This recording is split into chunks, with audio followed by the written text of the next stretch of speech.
Hey everybody, today is May 23rd and episode 3 of the Bracy Sports Show. Today we will go over the NBA play-in tournament results from Friday and the official new playoff bracket, as well as some small NFL news to open the show.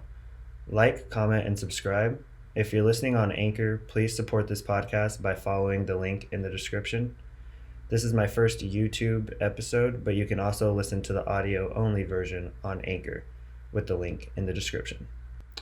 So getting right into it with some NFL news, Julio Jones is officially out there for a trade, and I've got a tweet up there right now from DeAndre Hopkins saying, somebody at the gym asked me would I restructure my contract for Julio, and he's got a Barry from Friends with 2 thumbs up, so I think he would definitely do that for Julio Jones. If the Cardinals are somehow able to get Julio over there, I think I would officially be a little scared as a 49er fan, just because the acquisitions they made this offseason were some pretty good ones. I don't think enough to make a push in the division, but if they got Julio, I mean, that would be hard to argue with Julio. DeAndre Hopkins, pretty scary.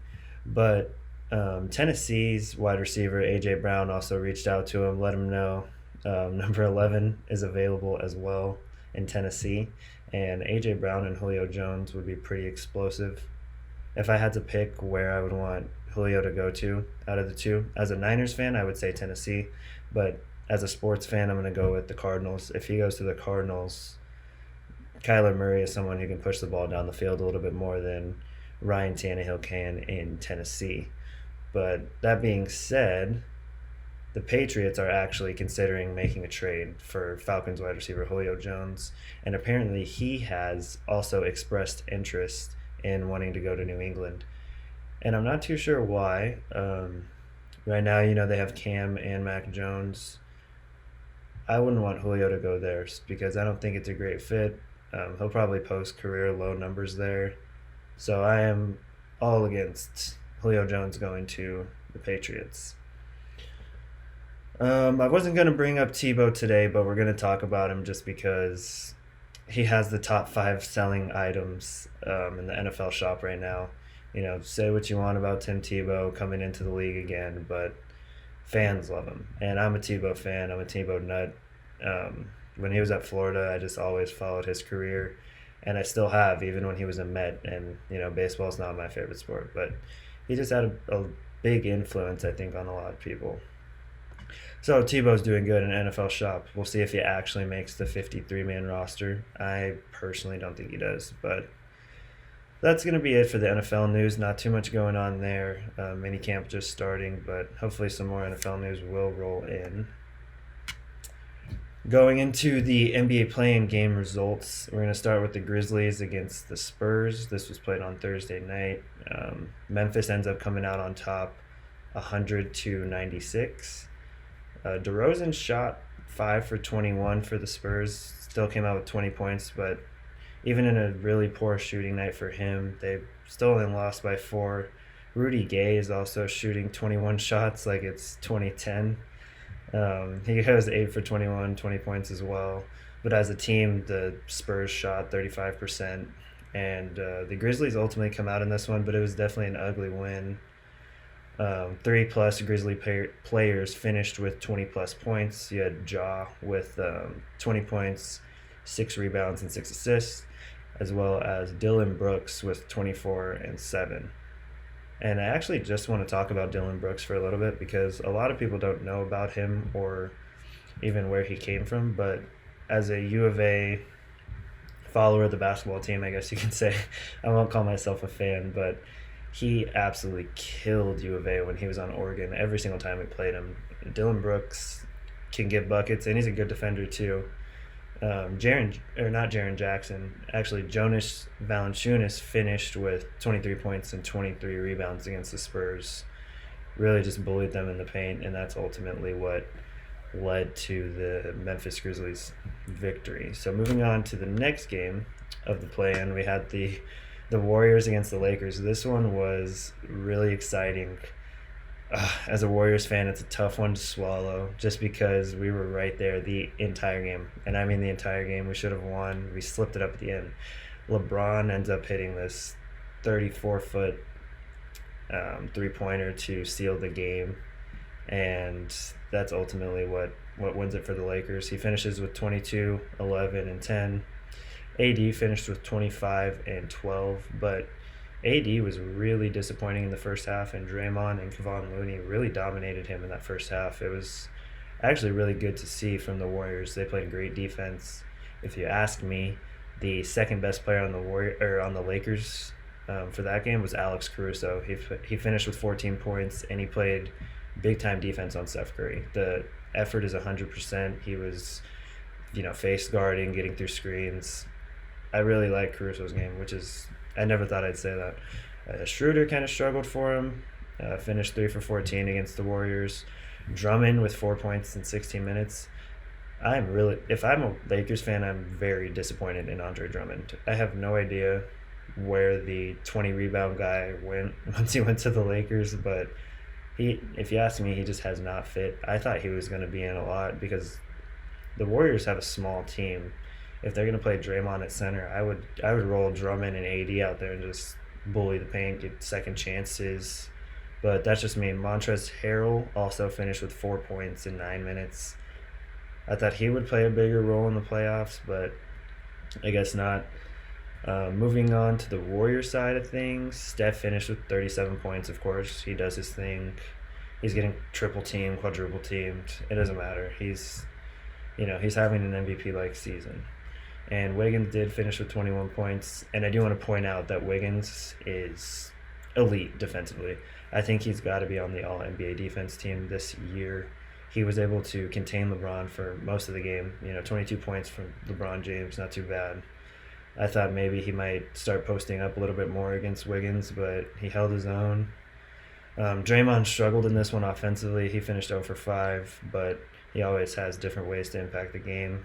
He had 8 assists, 9 rebounds, and 3 blocks to go along with 3 steals, but 6 turnovers. So Draymond, someone who doesn't touch the ball that much on offense, probably shouldn't be turning the ball over that much, in my opinion. Like I said, Looney did a good job in the first half on AD. He finished with 11 rebounds in that first half, finished the game with 13. So second half definitely slowed down for him. I feel like Poole missed a couple threes that could have put the Warriors over the top, but in the end, the Lakers come out on top 103-100, and LeBron came out saying he saw 3 hoops after getting poked in the eye by Draymond Green and shot at the middle one. Just LeBron's dramatics continue. But after that game, we have the Pacers against the Hornets. The Pacers end up winning this one 144-117. And this one was surprising because Karis LeVert was deemed ineligible to play after he was placed in health protocol before the games, the NBA's protocol. So I wasn't expecting the Pacers to come out and score 144 points, let alone win the game. But they end up winning. They started out fast. They were up by 20 in the first quarter. Doug McDermott looked like he returned to prime March Madness form with 16 points in the first quarter. And the Pacers started out 7 for 11 from the three-point arc. So that's going to get you some points early. The game was never really close. Sabonis had a great game, of course, finishing with 14 points, 21 rebounds, and 9 assists. The Hornets' playoff experience was really exposed. LaMelo didn't show up like I thought he could have, just 14 points on 4 rebounds. And the Hornets as a team did finish with 6 straight losses. Any highlights from that game? You have Bridges finishing with 23 and Terry Rozier with 16 points and 6 rebounds. But as a team, the Hornets shot 12 for 40 from 3, and that was just not enough for the Hornets to beat the Pacers. Next, Boston actually got a W, which surprised me. I did pick the Wizards to win this game, but when Jason Tatum drops 50, the Celtics can win any game. I was talking about how the Boston role players need to step up. Evan Fournier is still just a shadow of himself. I don't know what happened to him, but Kemba came to play with 29 points. He was pouring in some threes. and the Celtics get the W in this one and actually clinch the 7th seed in the East. The Wizards were 3 for 21 from the three-point arc, and Russell Westbrook did look like his normal playoff self. He shot 6 for 18, 20 points, 14 rebounds. Really just an okay game for him. Bradley Beal added with 22 points. Jason Tatum finished 17 for 17 from the free throw line. He definitely getting to the line all game. The game was never close at all, so the Wizards end up losing that one. But they end up getting their redemption against the Pacers. They come out and win 142 to 115. Bradley Beal finishes with 25 points. Russell Westbrook was actually able to set the entire fourth quarter, and the Wizards led the Pacers by 38 at one point. The Wizards as a team were 17 and 32 before finishing 17 and 6 to end the season, and that's just a huge turnaround from a Wizards team that really doesn't have much to offer other than Alex Len, Russell Westbrook, and Bradley Beal. But Scott Brooks, I think, is a good coach, and I think they'll be not making any noise at the next round, but if they can get some pieces around Russell Westbrook, assuming Bradley Beal leaves next season, I think they'll be an okay team. In this game, Sabonis finished with 19, 11, and 10, and Brogdon with 25, but when your defense is giving up 142 points in the playoffs, you will not advance. And lastly, we have the Grizzlies beating the Warriors. This was probably the surprise of the play-in tournament, but this was my favorite game of the play-in tournament. It was super entertaining. Ja Morant was just getting buckets the entire game. Him and Curry were kind of traded off with buckets. Dillon Brooks guarded Curry alone most of the game. They didn't even double team. And I got to give it to Dillon Brooks because he played tremendous defense on Curry. Face guarded. It's really, I feel like most of it is about effort. Curry moves around so much. You have to be willing to sprint the entire game. Dillon Brooks played him well in the first half. The second half, Curry started pouring in some threes. But Grizzlies led most of this game. Ja Morant led them with 35 points. He made back-to-back jumpers in the final 48 seconds of regulation. But in OT, there were 2 assists that Ja Morant made to Grayson Allen in back-to-back threes, and that kind of just put the dagger in the Warriors. The Grizzlies earned that 8th seed and will play Utah to start off the series. The Warriors finished that game with 21 turnovers, which is just way too many. You can't turn the ball over that many times in a playoff game. Curry finished with 39 again and definitely clinched that scoring title. Draymond had 11 points, 16 rebounds, and 10 assists, but it wasn't enough as the Grizzlies bench scored 40 points to the Warriors 20. So I do want to touch on a little bit how Draymond affects the game a lot more than people may think. A lot of people don't think Draymond's a very good player in the league, and scoring-wise, I can definitely agree with you on that. I don't think offensively he has much to offer. He is a good passer, though. And if he can get away from turning the ball over so much on offense, he can be much better. But when we're talking steals, blocks, rebounds, hustle plays, Draymond is always there, and I hope he stays in a Warrior uniform for life. But today is Sunday, so yesterday we did have the first playoff games for 4 series, and that was Miami and Milwaukee started off, and Milwaukee ends up getting the win 109 to 107 in overtime.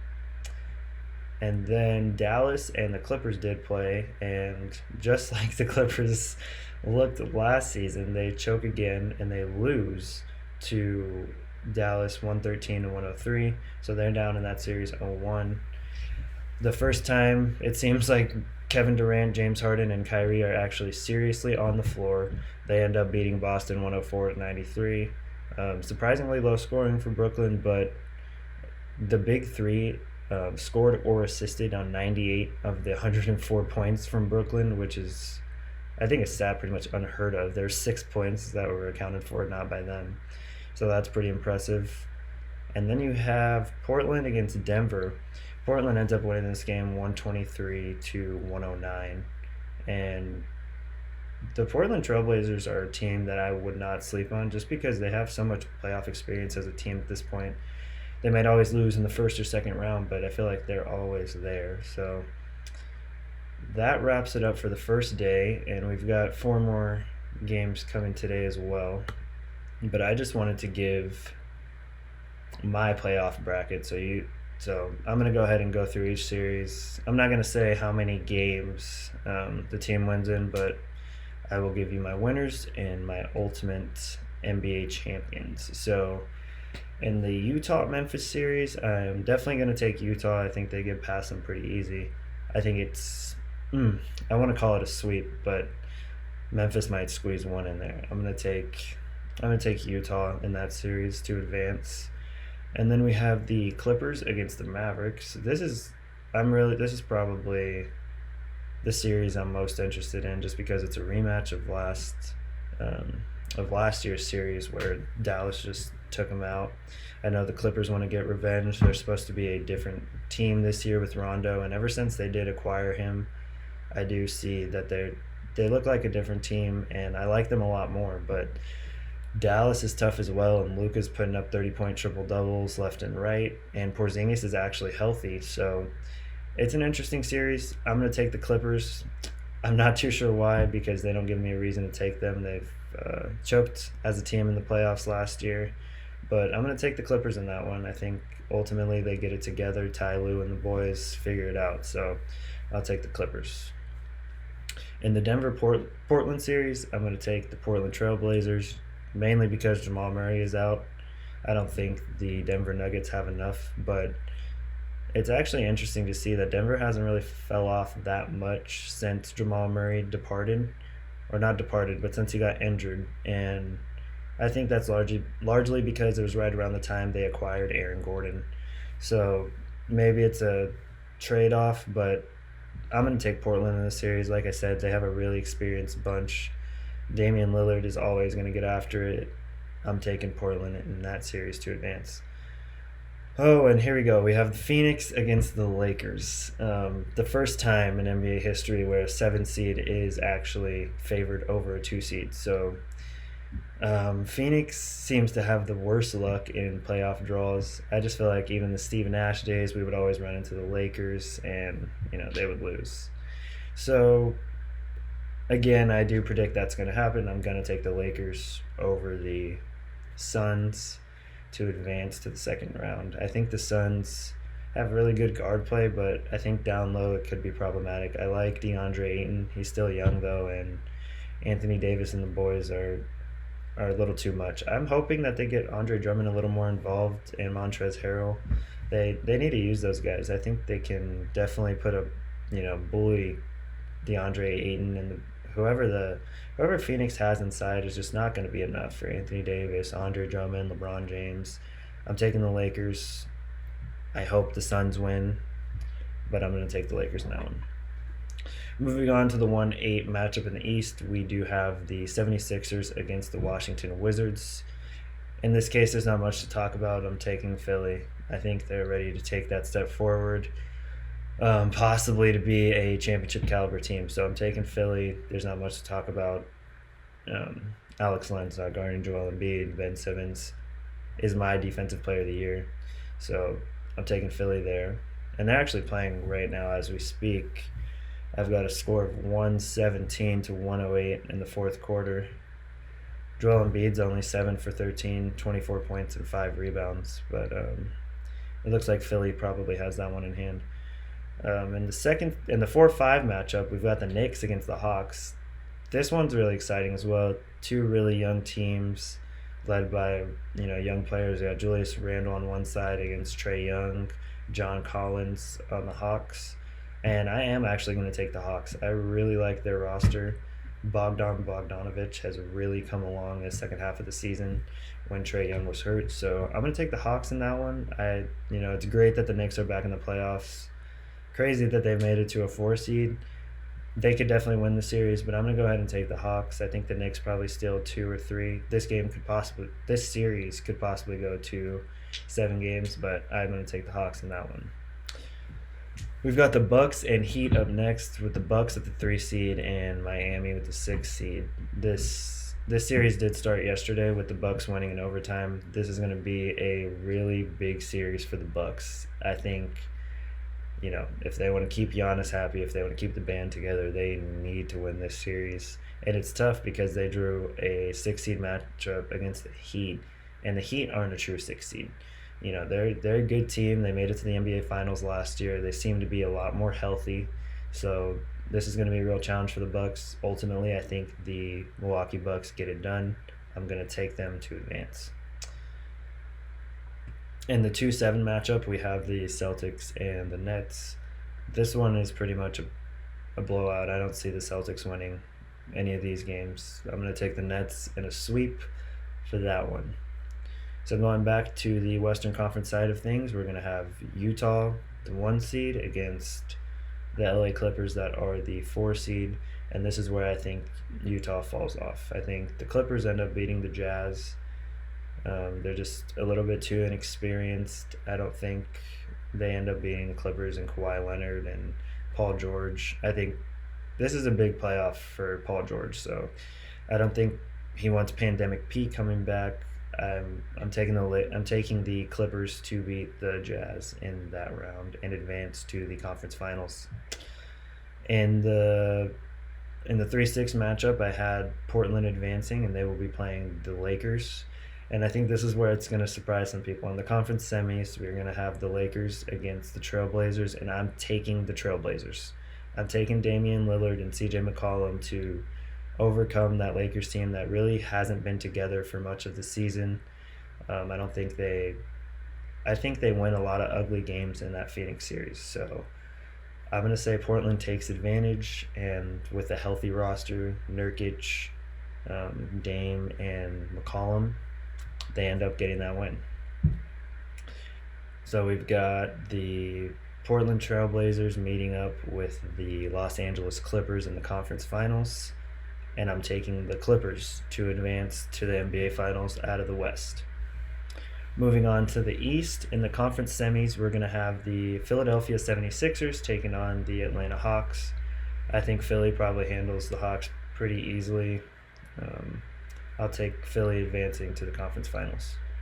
Then we're going to have the Bucks taking on Brooklyn. Brooklyn, I think, is just too much for the Bucks to handle. I think it's a good series, though. I really do. I think the Bucks are ready to take that next step, but it's just unfortunate that they have to run into Brooklyn in the second round. So maybe 7 games. I'll take Brooklyn, though, to ultimately win that series, and they'll end up meeting the 76ers in the conference finals. And this might be another one that's going to surprise some people. So we got 76ers matching up against the Nets in the conference finals. I'm going to take Philly. I think Doc Rivers has the experience. I think Joel Embiid, Ben Simmons are really matured at this point. They're playing the best of their careers. We've got 2 that really both of them could be argued for Defensive Player of the Year. I'm taking Philly to end up going to the NBA Finals against the Los Angeles Clippers and winning the NBA championship. So that is my bracket. I've got Philly coming out on top, winning the NBA championship, and hoisting that Larry O'Brien trophy. So, I think that would be a pretty crazy ending to the NBA playoffs. I don't think it's too far-fetched either. I just think that the favored Lakers are a little bit, they don't have the chemistry that they were able to develop with each other last year. And let me just say that last year's team is so much different than this year's team.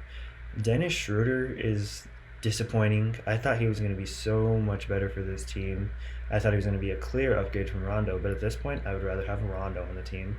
I would rather have, Dwight Howard and JaVale McGee back on the team instead of Drummond, to be honest with you. So I just think this Lakers team is a lot different. I'm going to take, them losing in the second round to Portland, and we'll see if all this holds true, but those are just my opinions.